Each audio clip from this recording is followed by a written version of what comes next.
This is the last time I'm watching these reviews. I hate how you speak of Tasha and Andrew. Oh, what was Tasha saying? Thank you very much, okay? Thank you.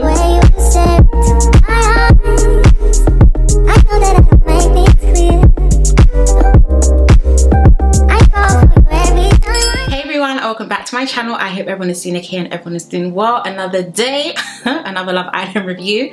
A lot to unpick and unpack from that episode. So as I usually and I always say, number one, if you haven't yet subscribed, of course be sure to subscribe. Definitely join the family. And number two, please to get cozy and comfy with hot Ribena and your snacks. And let's get into this review. Alrighty, so before we actually do digest the episode and we really get into it, I would say boldly, and I also tweeted this as well, I do feel like the first half of that episode was very confusing, very chaotic. I didn't really know what we were focusing on. Were we focusing on the Jay and Ekin-su drama? Were we focusing on Paige and Jacques? There was crying, there was shouting, swearing.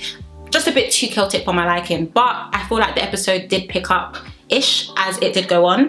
Let's first start off with Charlie. So as you guys know, we were introduced to Charlie in yesterday's episode. He's 28, he's from London. In my personal opinion, he's given very much shell and no bomb. I think he comes across as being a tad boring, so I am hoping that as the episodes do pick up, we're able to kind of get more glimpses of his personality. If anything, he was just speaking to everyone about his type. He said that he is very much into confident and fun girls. He also said as well he doesn't necessarily have a physical type, that he's dated a different variety of girls. So I guess that was actually quite interesting to see and also know, maybe to see if he decides to speak to all the girls in the villa or if he decides to speak to a specific type. Maybe then we will know if he has a type or not. So let's move on to Ekin-su. So Ekin-su was speaking with Paige and Tasha about Antigone. First things first, I feel like Ekin-su tried to low-key make a dig out of her name, like, oh, what's her name again? And I think Tasha even came and said Antigua.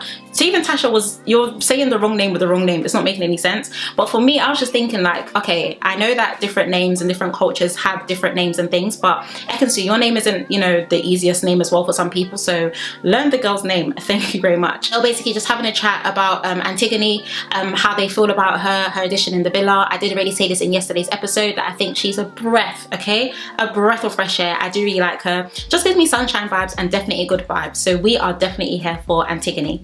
So let's move on to Jay and Ekin-su going for a chat. So this is when things low-key started to, you know, spice up a bit ish. Very confusing, like I said. The first half of the episode was very confusing, but Jay and Ekin-su went for a chat, or as he likes to say, my Ekin, but Jay and Ekin-su went for a chat and he basically said he wanted to get to know Paige. So I was thinking, okay, how does that add up? Unless Love Island are missing scenes, we've never really seen Jay and Paige talk like that. You just came back from a date with Antigone. Where did this actually come from? It's not really given exactly what you think is given. But they had a chat and it was quite interesting because Ekin-su was very calm about it. She was just like, okay, like, yeah, sure, like, that's fine. She was even asking him like, oh, are you gonna approach Dragsss about it? Oh, okay, Ekin-su seems to be quite calm, but of course we already saw from the spoiler that there was a scene that was gonna take place where Ekin-su was like swearing and blinding and everything. So I was thinking, okay, where did that scene come from? Because it seems like they seem to be getting on okay at the fact that Jay now wants to get to know Paige. So of course Jay ends up talking to India and Damia about the situation and they're just like, yeah, like defo, it seems calm. I love how India and Damia just, you know, unproblematic, we love to see, but they were just like, yeah, like it's fine, like defo, go and talk to Dragsss. So Jay now goes to speak to Dragsss about it and he's just like, yeah, I just kind of wanted to speak to you, you know, like bro to bro. You're not my bro. Anyway, I just wanted to speak to you like bro to bro. I'm interested in Paige. I think I want to get to know Paige.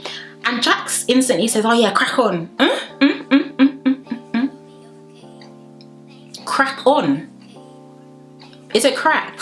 A guy is coming to you to tell you that he wants to speak to the girl that you're in a couple with, that you actually like, and you're telling him to crack on. So initially I was thinking, okay, that's a very weird thing to say, but you know me, I like to look at things from different angles, and I figured that maybe Dragsss actually said that to Jay because he did see that as being like the ultimate test, and he also said that in his confessionals as well, that he was like, yeah, it's fine, you know, it's a test basically, so he doesn't really feel any type of way about it. I did find it quite weird the way how can I say this? Don't put a girl to a test basically. You don't need to do that. It's low-key like, Paige is the prize, and yeah, crack on, but yeah, she's still gonna come back to me. Like, at the end of the day, that's a human being, so I don't know. So Paige, Dragsss, Gemma and Luca are basically just having a chat. So initially it was Dragsss, Luca and Gemma, and then Paige comes over, and as Paige comes over, you know, Dragsss is basically telling her about the situation with Jay, like, oh yeah, Jay said he wants to get to know you, and I'm just like, yeah, like, it's fine.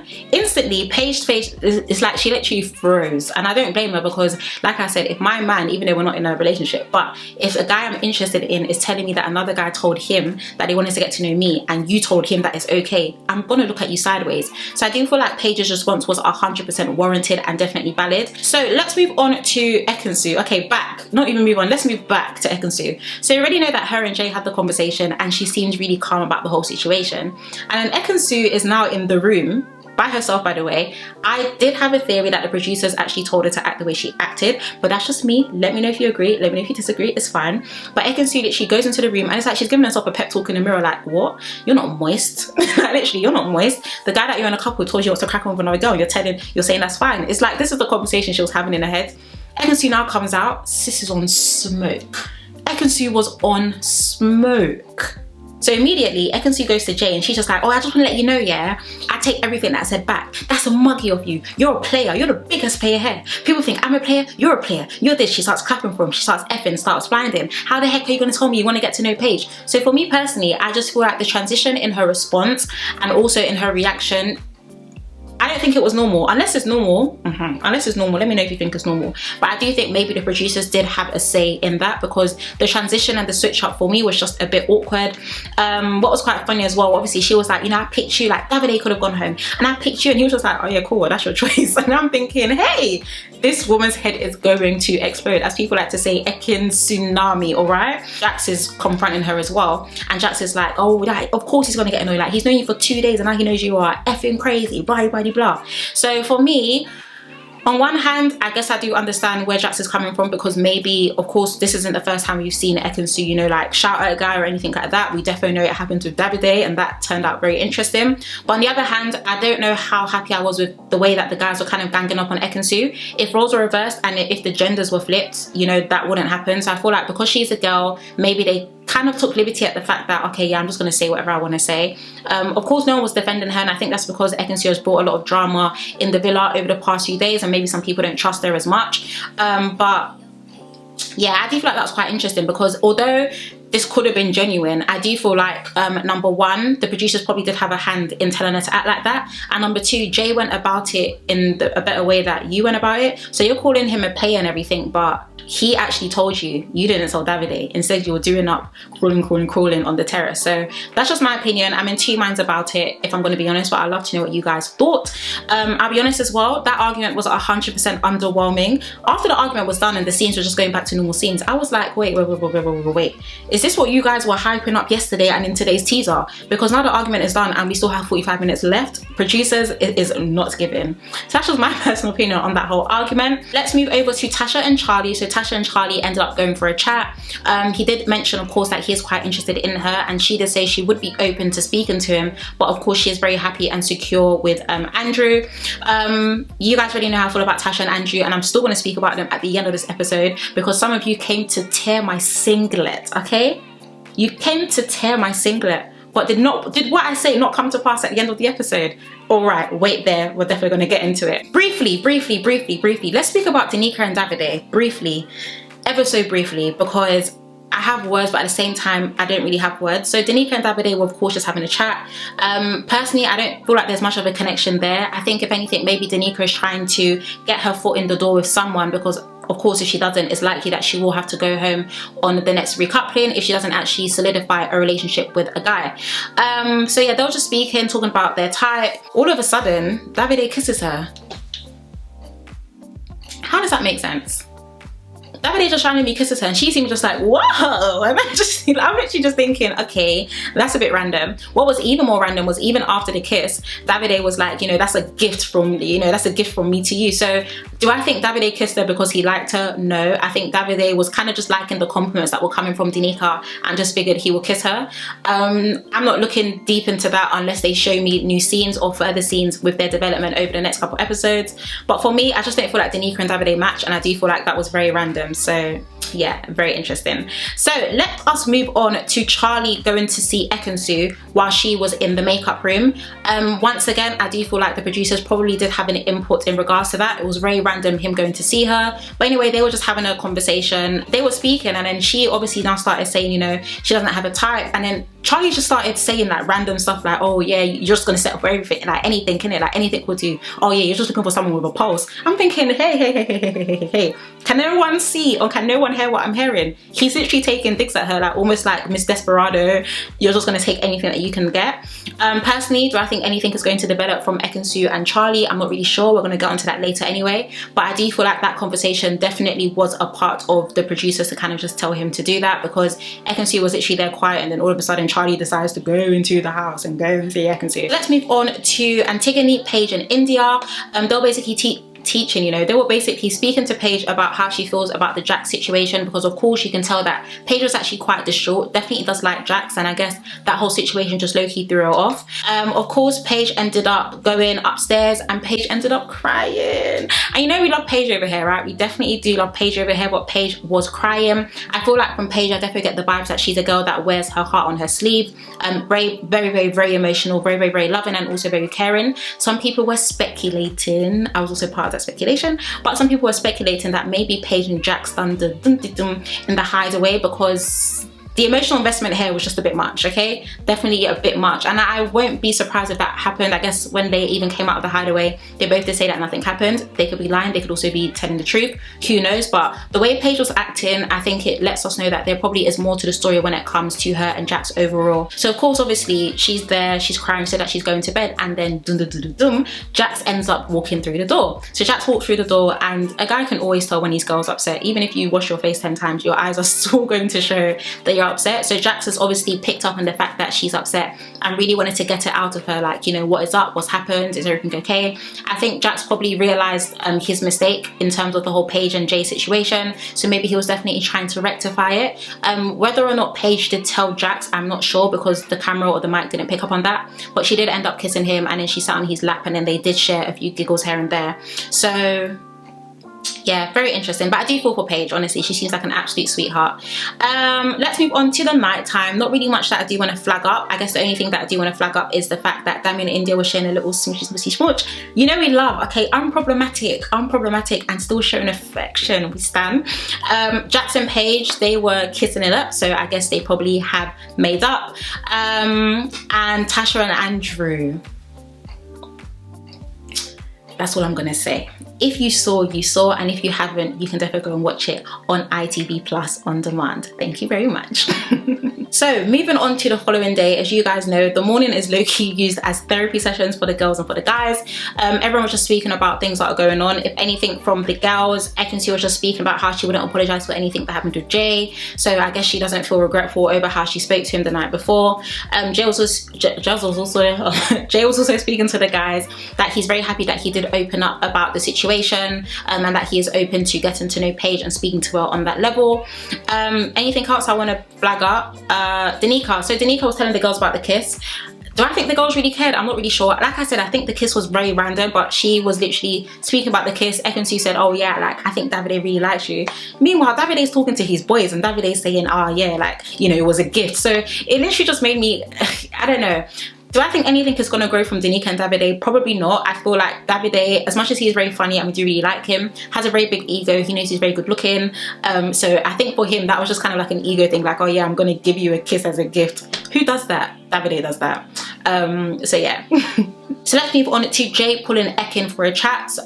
I'm saying Ekin like I'm Jay. Jay pulling Ekin-Su, okay, for a chat. She basically was just saying that how she feels like she wished that there was more of a clue, that she low-key felt like she was mugged off. I feel like they both come to a mutual understanding that they probably aren't going to get to know each other on such a level, but yeah, they're still going to try and get to know other people, because now Jay wants to get to know Paige, and of course I guess this is the green light for Ekin-Su to probably still stick to Jay, or also get to know Charlie in the process as well. But yeah, nice to know that they made up and there isn't any tension there, but like I said, I do feel like the initial argument was very underwhelming. So let's move on to Antigone and Davide. So they were having a conversation. They were just speaking about, I think, being Italian and everything like that, speaking about accents, a little bit of flirting, but cheekiness going on there. You know, Davide is the king of flirting and cheekiness. What was so random was Davide said in his confessionals, like, oh, he wants to get to know Antigone, but obviously he thinks, you know, maybe he needs to kiss her, like, you know, he kissed Danica last night. And I'm just thinking, bro, are you just going to be out here lipsing every single girl that comes into the villa to see if there's something? So I feel like Davide right now is just definitely running on vibes in that villa. I do potentially see something working with Antigone more than it would work with Danica, but that's just my personal opinion anyway. But it would be quite interesting to see how that does develop over the next couple episodes as well. So let's move on to Charlie, right? Charlie ended up, why did I say his name like that? Anyway, Charlie ended up getting a text that it was time for a date, and he of course was going to pick 2 people. I did already predict he was going to pick Ekin-Su and Tasha anyway, so that wasn't really much of a surprise. So yeah, he ended up picking Ekin-Su and Tasha.